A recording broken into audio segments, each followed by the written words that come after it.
All bikes are great. There's a bunch of bikes in my basement. I don't know where they came from. Trying to hold a microphone and ride a bike and be a little bit drunk and try and go through a critical mass ride and interview people. Welcome to Tell Me About Your Bike, the podcast about the meaning of life, the universe, and bicycling. I'm your host, Wesley Cheney, and I've got a special episode for you today. So if you're a long-time Tell Me About Your Bike listener, you might remember me mentioning Jon Winston, a San Francisco cyclist who had one of the very first bicycling podcasts, and it was called Bikescape. Well, a few months back, I had the opportunity to travel to San Francisco, and I actually got to spend an afternoon talking to and riding bikes with Jon Winston. If you have a bike story and you would like to share it with me, I would love to talk to you.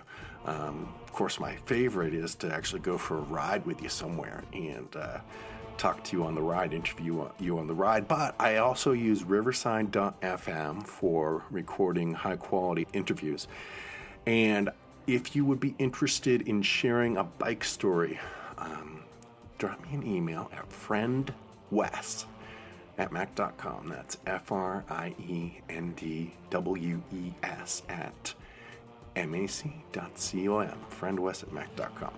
Some of the questions I like to ask on my podcast interviews for Tell Me About Your Bike are like, tell me about your first bike.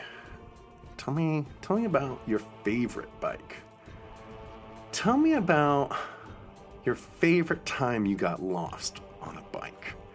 So if you'd like to answer questions like that, drop me an email, friendwes@mac.com, and I would love to set up a remote conversation with you, or even better, if you're on the Northeast, or actually just the East Coast, I would love to meet up with you and go for a bike ride and interview. All right, well, that was a lot of prattling on, and I apologize, but here is the first part of my interview with Jon Winston of Bikescape podcast fame on the Bay in San Francisco. Record on that one. I'll give you that one. Okay.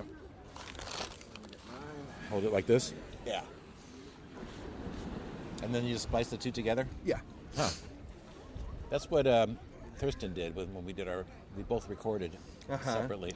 Except that my recording didn't work. You ever had a situation where you're recording, then you realize you haven't been recording? Yes. And I'm like, oh, guess what? We have to do this again. Yeah. Yeah, I've been there. Is that somebody swimming? Yes. The South End Rowing Club is over there. Okay. And there's two clubs, the South End Rowing Club and the Dolphin Club, and Uh-huh. they hate each other. And their whole thing is they swim out to Alcatraz and back, or on the, they're really into swimming in the bay. Okay, and now does this derelict-looking boat ever move? I mean, it's got a new sail on it. Don't know. I don't come here very often. Okay. It looks like it's happening. I guess they just parked it out there. Yeah, I mean, it doesn't look like it's had a paint job, but it's got a relatively new-looking sail on it. So, so it's interesting. Yeah. Start off. Tell me your name and tell me about what podcast you had. And Are we on the podcast. Are we on the air? Yeah. Okay, my name's Jon Winston. Thanks for having me on. Yeah. Appreciate it. I haven't been on a podcast in many years. Hey, welcome to Bikescape. It's episode number Bikescape. 43. Well, hello, Episode Bikescapers. 71. It's episode 61. January 21st, And it's 2009. April 18th, 2006. My last one was uploaded 10 years ago. Uh-huh. And that's when things started to take off with podcasting, but I didn't care. So when did you start your podcast? 2005. Wow. Yeah, I heard the very first podcast. There was this woman, or actually it was a man, who drag on the radio. Everybody, welcome to Drag Time with Hectorina, episode 2. She did this whole drag comedy thing, and she was hilarious, and I listened to it all the time. Uh-huh. And she was like really bitchy and great. And I thought, I got to do this. And then There was this thing called FeedBurner in those days. It got bought by Google, but it was the RSS feed. Right. And I was in the 3 digits. Wow. There was like less than 1,000 people. But yeah, there is somebody in the water there. Yeah. Yeah. 2. Should we describe where we are? Yeah. Well, yeah. Where are we sitting? You know better than I do. This is Aquatic Park. Okay. Right in between the Presidio and Fisherman's Wharf. Okay. And there's a beautiful view of the bay, Alcatraz on the right, across the way, Marin County on the left, and behind this hill on the left is the Golden Gate Bridge, which we'll probably see later. And there's a little beach, and it's a nice beach for parents to take their kids to because there's no big waves or undertows, and it's just a little Yeah, and there's just a small opening, and there's a breakwater covering most of the approach into the bay. Mm-hmm. So you were podcasting for about 10 years, and one of the things I noticed when I went back is that your podcasts, a lot of them were over an hour long. Yeah, I was thinking that I didn't need to have the restraints of a radio show. Right. I would play an entire song. I was listening to... I haven't listened to any of my podcasts in years. Uh-huh. Today I listened to one because I sent you a link to it. Right. And I realized that my beginning intro music goes on for maybe 3 minutes. Yeah. And I thought, I remember what I was thinking at the time. I said, nowadays maybe I would cut in earlier. Right. Before Jerry Garcia starts to sing. But I don't know, I just did it that way. And I think my thinking was that we can just breathe slowly. Yes, and just have long songs and then have a conversation and then go to some other segment. And that was the thinking 20 years ago. Yeah. Yeah, my intros, I usually have about 12, 15 seconds of music before I start talking. Yeah. I think that's probably the way I would do it now, too. Yeah. Although I think I may end up doing another bike music episode. I was inspired by yours and by Jack Thurston's on the bike show from Resonance FM, and I can remember I think it was the Christmas of 2009 or 2010. I ended up making a mix CD with all these obscure bike songs and gave it to all the mechanics at the bike shop. And they loved it. So that was a lot of fun. So let me pull up my questions and see what else I got for you. So what is a Bikescape? You asked a good question. When I was coming up with the idea for the podcast, I realized that a lot of people just sat in a room in front of a microphone and talked, and they still do that. Yeah. Even my favorite shows, War on Cars, I'll put in a plug for them. They're amazing, amazing show. But they just, 2, sometimes 3 of them sit around a microphone, and they have great conversations. But the whole thing about bicycles is you're outside, and your heart is going fast, and you're breathing heavily, and you're feeling the air on your face. And I wanted to get out into the environment, and I realized that the landscape gets transformed when you're on a bike. Yes. Hence the play on words, Bikescape. Uh-huh. And that's what the whole premise of the podcast was how we can transform landscapes by using bicycles instead of other modes, or in addition, or instead, whatever of other modes of transportation. Okay. All right. Let's see what my next question is. So your inspiration to start podcasting was a radio show? Yeah, I can't remember the name of it. It was this old. It was maybe somebody can leave in the comments what if they remember. It was a drag artist, and she was just this like real bitchy queen that used to just complain about everything all the time, and she would like vacuum her apartment while she was podcasting and complain about stuff, and I just loved her. So, but that's great. Yeah. Wow. And I like the idea that you could just have a whole radio station in your pocket. Yes. At that time, it was a novelty. It was. And you didn't have to have a transmitter or a mixing board even. Yeah. Now, what kind of a setup were you using to record and edit your shows back then? I used, what was it called? It was an open source, it's still around. It may be Audacity? Audacity, exactly. Okay.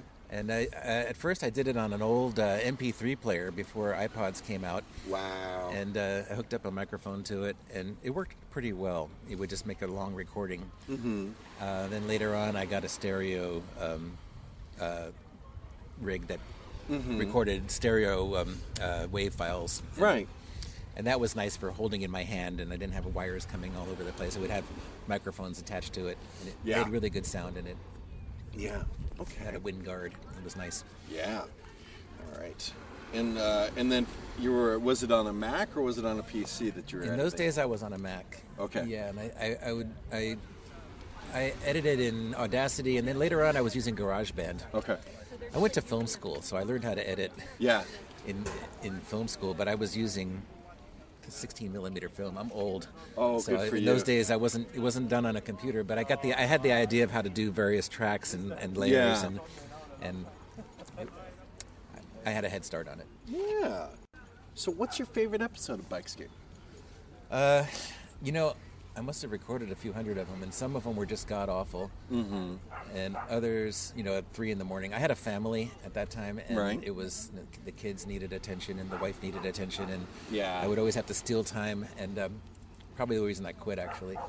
But the favorite one, I think, of the good ones were the ones I went outside and carefully edited afterwards. And, yes.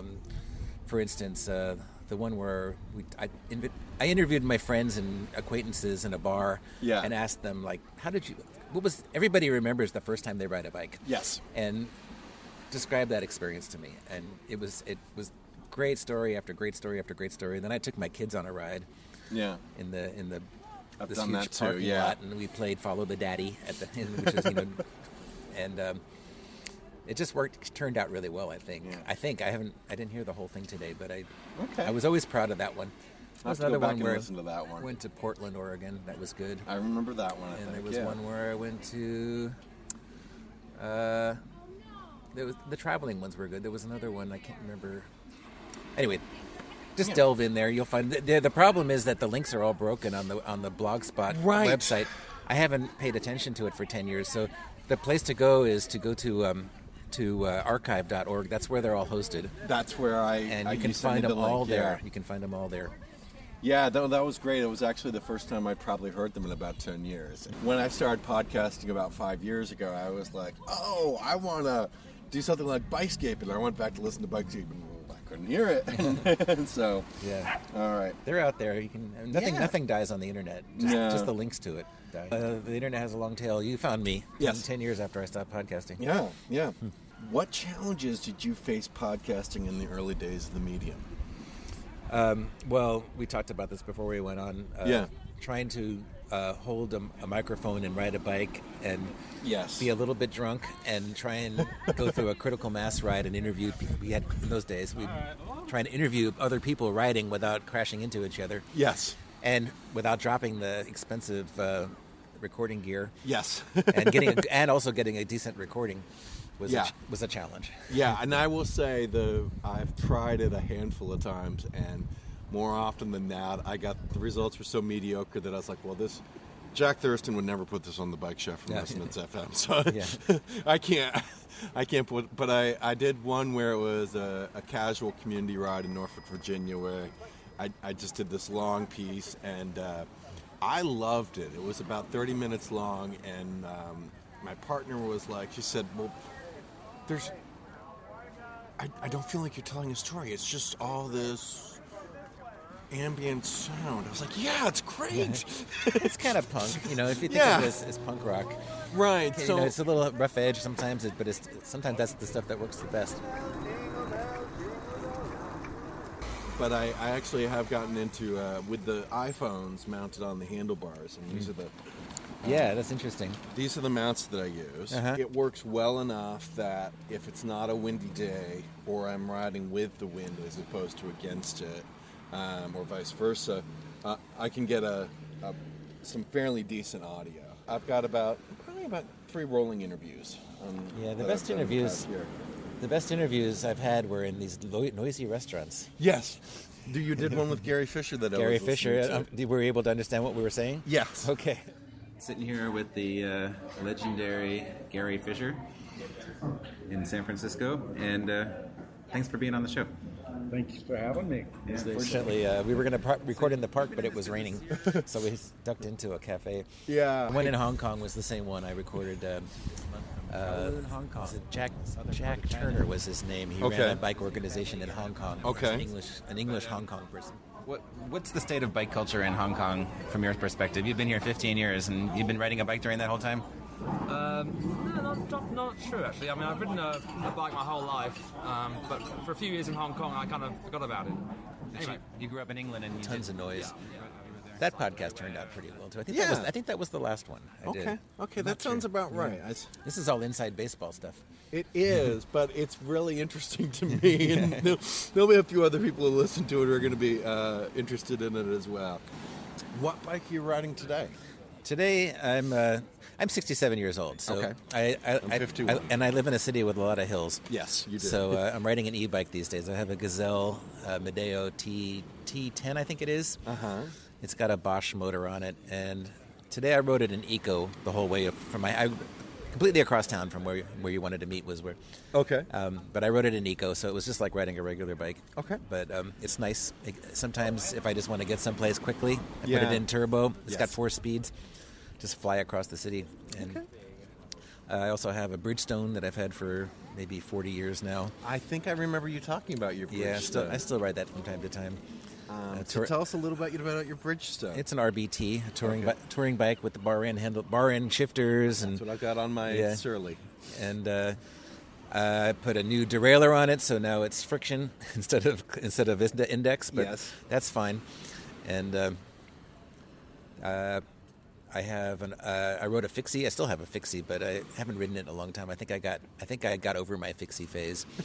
But you did a show about it. It was great, and Yeah. it was a real experience to learn how to ride one of those things. And I rode for 6 years, pretty much exclusively on a fixed gear bike, and it's just that it's not a very social bike. It's very aggressive the way you're sitting in it. You're bent over. If you're with people, you have to crane your neck to talk to them.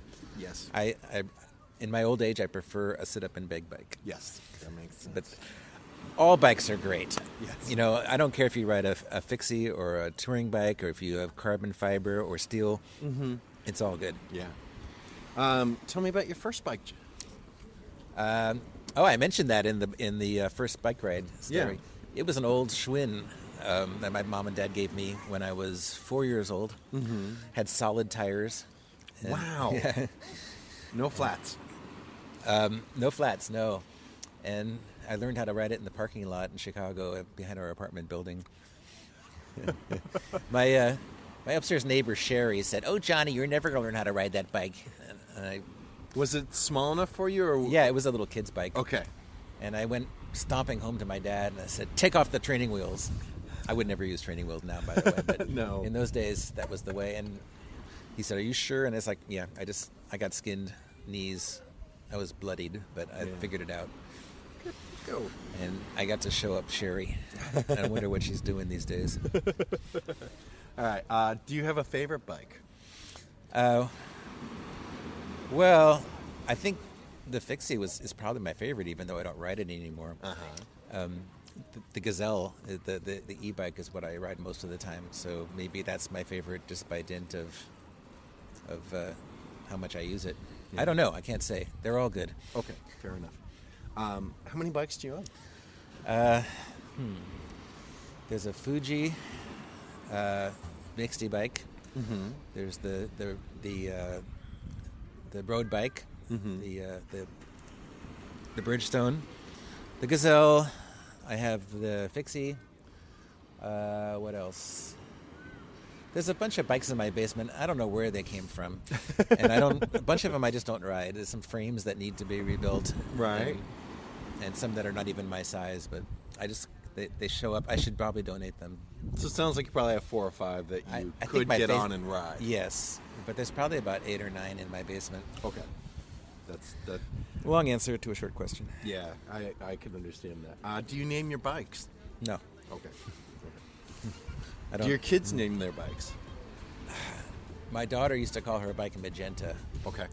for some reason. That's the color of the bike. So that's going to wrap up the first part of my interview with the OG bike podcaster, Jon Winston. Subscribe now to tell me about your bike so you don't miss the conclusion to our interview in the next episode. If there's someone in your life who loves bikes and loves podcasts, please send them a link to this show and share it on social media. If you want to share a story about your bike and the adventures you've taken on it, send me an email. My email address is friendwes@mac.com, and there's a link in the show notes.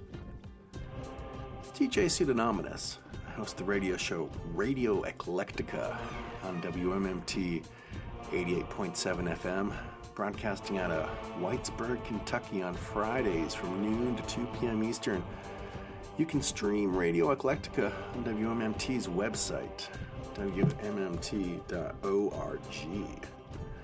I'll include a link in the show notes. In addition to interviews with Appalachian musicians, I take deep dives into different aspects of music.